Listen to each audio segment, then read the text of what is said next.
Hey guys, this is Emerald the Minecraft Asante, and today we are going to be watching Scary Stories Animated. And this one is Gas Station Horror sorry guys, Gas Station Horror Story Animated. Sorry I can't speak. So let's get started. A couple of years ago, one of my closest friends relocated cross-country with his long-term girlfriend to work a job he couldn't refuse. Only issue he had was that he didn't want to fly his dogs out with him when they made the move, since they'd be staying in a hotel for the first month.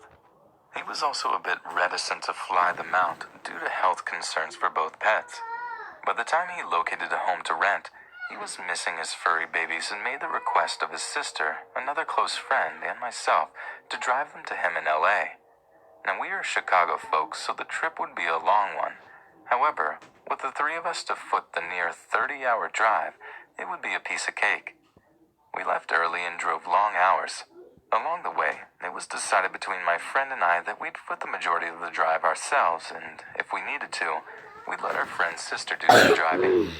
We were in a bit of a time crunch due to a snafu with the rental agreement, so we didn't have the luxury to stop very often past an 8-hour stay at a Denver La Quinta Inn. As for the journey itself, it was relatively smooth, barring getting pulled over right before entering Utah for driving 2 miles in the left lane of an empty highway. Whoops. From that point, we made it through Utah, Arizona, and Nevada without much problem until we entered California, in need of gas. I had been driving for the majority of the first day and tagged my buddy in after being pulled over. I remained in the shotgun seat as navigator, searching through the GPS for a fuel stop. We kept our eyes peeled for road signs and discovered a sign pointing to Yarmo Ghost Town, or something along those lines, which had a mobile station. How wonderful. It was convenient too, as it wasn't located almost directly off of the interstate. We rolled in on a little more than fumes when we approached the pumps. Normally we'd let the dogs out at every rest stop, but having stopped not long before then, and with both dogs sleeping snugly in the back, I decided to pump gas without anyone else leaving the vehicle. My buddy pulled up on the opposite side of a beat-up green sedan with a short, plump gentleman who just turned in to approach the shop.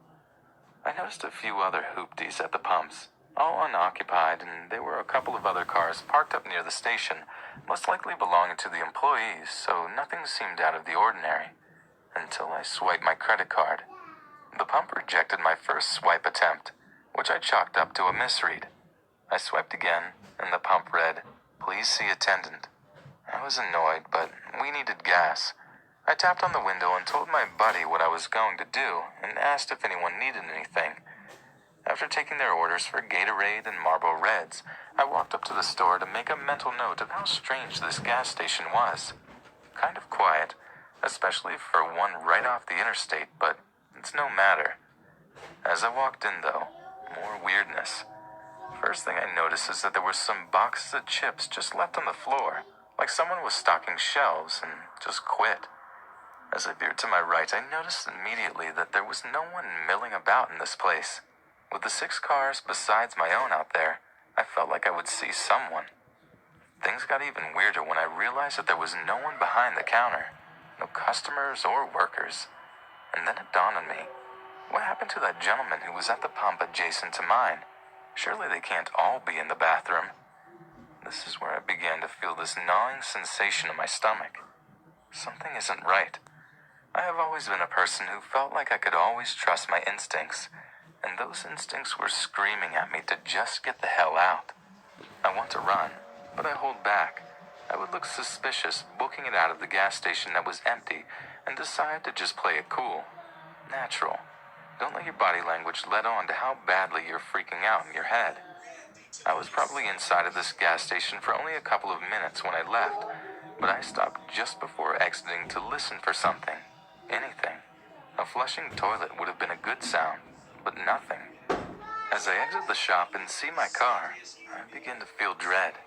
It's like that moment in a movie where the hero's about to make it to the end of their trial, but the celebratory fanfare disappears, and in that silence, something comes and strikes them down. I'm about 25 yards from the car when I see this gentleman come out from around the side of the shop opposite of me. This is not the same man as I saw while pumping gas. He was larger and had a peculiar look on his face. What the The heck? best way I could describe it was like Nick Cage's. The frick is that? Call it Ghostbusters. That ain't human. What is this? That doesn't look human.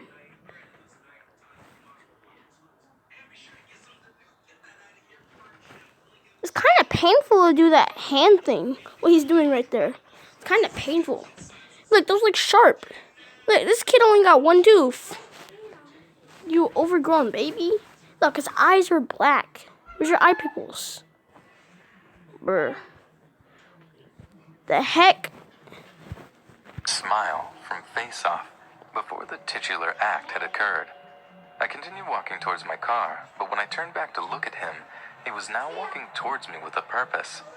At this point, I got the fuck back to the car with increased urgency in my step. And of course, my friend has the door to the car locked like a complete douche clown. There is also the 95-pound golden retriever sitting in my seat. Apparently, my travel companions did not notice how freaked out I was, or the creepy gentleman still walking in my direction. I punched the window and told him to unlock the fucking door, to which he only half rolls down the window to tell me the dog was in my seat, and they were afraid she'd jump out when I opened the door. I reached my hand in and threw the dog towards the back seat as hard as I could while my friend is just now realizing how freaked out I am. He started the car and drove off quickly. I took one last look back and see Nick Cage had stopped about a pump away from where we were, still with that same look on his face. We found another gas station further down the road, this time with a ton of people inside and out. After thoroughly creeping out my friends with a story as I pumped gas, we made our way back to the interstate, which meant passing that gas station again. It's been about 15 minutes since we pulled out initially, and we go silent as we notice that those very same cars are still sitting in the same spots where we had left them. After thoroughly freaking out for a few miles, I received a phone call from my credit card company about $100 charge at a mobile station. The lady on the phone was really helpful in fixing the situation for me, and was as entirely creeped out by the situation as we were. In the end, we made it to LA and had a great vacation, but it still bothers me as to what the hell entirely creeped out by the... Look, that girl's possessed in the back. Look, she's possessed. The dog is scared. That girl's possessed. situation as we were. I'm just kidding, she's asleep. In the end, we made it to LA and had a great vacation, but it still bothers me as to what the hell was going on at this little gas station off the highway, and what the hell was that smiling man's story.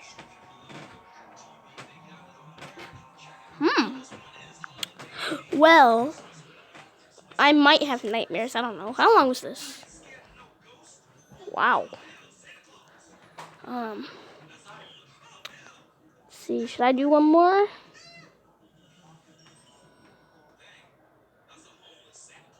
Should I do one more? Okay, I'm not gonna do one more. Alright guys, so that's gonna end the video today. So yeah. See you guys later, and make sure you subscribe to Rebecca and Emerald the Minecart Asante. Yeah, and if you don't have any good YouTubers to watch, I would suggest, I can't speak, sorry. I would ask for you guys to watch DanTDM or X-Man723 or 8-Bit Ryan or Pat and Jen. Alright, and please subscribe to those YouTubers, and goodbye guys.